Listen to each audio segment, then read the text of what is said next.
Today we're going to be talking about the one supplement which I think is extremely useful to use during the winter, and that's none other than vitamin D. When you supplement it, you're topping up a nutrient that we can already produce naturally, but the truth is that a lot of us don't have enough of it in the winter. It's involved in so many different functions in the body, and deficiency in vitamin D can lead to increased risk of illness and injuries like stress fractures. Vitamin D is so important but so commonly overlooked, and I suspect that a lot of triathletes will be deficient in it by the end of winter.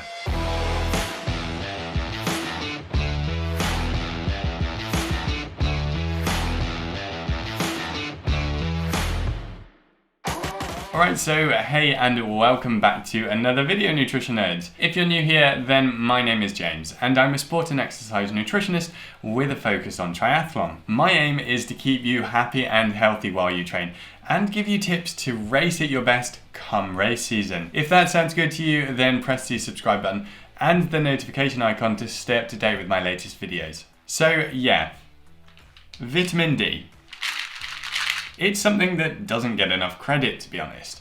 Amongst many other things, vitamin D deficiency can cause your immune system to function poorly, and it can also interfere with your absorption of calcium, which can lead to weakening of your bones, which we don't want. Now, some of you might rightly be thinking, but James, we can produce vitamin D, so what's the problem? Well, in winter, we generally spend less time outdoors with our skin exposed, and there's less sunshine overall, and the sunshine that we do get is weaker. So when we have less sun, we create less vitamin D, which can lead to a deficiency. Obviously, this does depend on where you live, but it will be applicable for a lot of triathletes. Now, for a bit of context about why we're talking about this, previous studies have shown that vitamin D deficiency is as prevalent as 91% in athletes. This number will vary depending on location and time of year, but suffice to say it seems to be pretty common. A different study in 2018 found that only 9% of men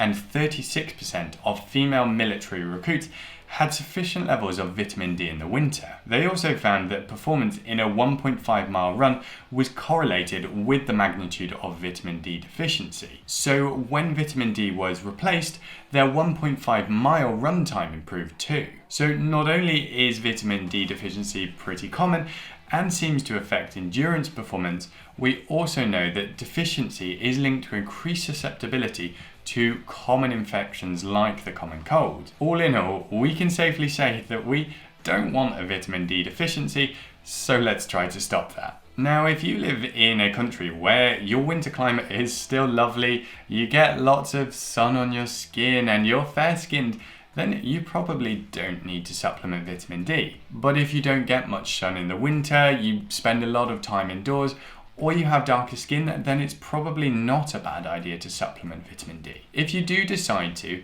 I would advise 10 micrograms per day, which is 400 international units. This dose is on the lower side, but it's generically safe. Depending on your situation, you might need more, but that's individual, and this is more a prompt than anything. I would also advise taking a vitamin D supplement with some food that has a moderate amount of fat in it, because this will help the absorption of the vitamin D. Now, a vitamin D supplement from a reputable company should be okay, but if there's a chance of you being drugs tested, then I would always recommend a product that has been batch tested by a program like Informed Sport. This doesn't remove it, it just mitigates the risk of any inadvertent doping offences. There's a lot of supplements that I am not particularly keen on, but this is one where the risk versus benefit is pretty clearly a benefit for a lot of people in my books. So let me know in the comments if you've got any questions on this. As always, do give the video a like and press the subscribe button and the notification icon. Otherwise, that's about it for today. Stay healthy and happy this winter,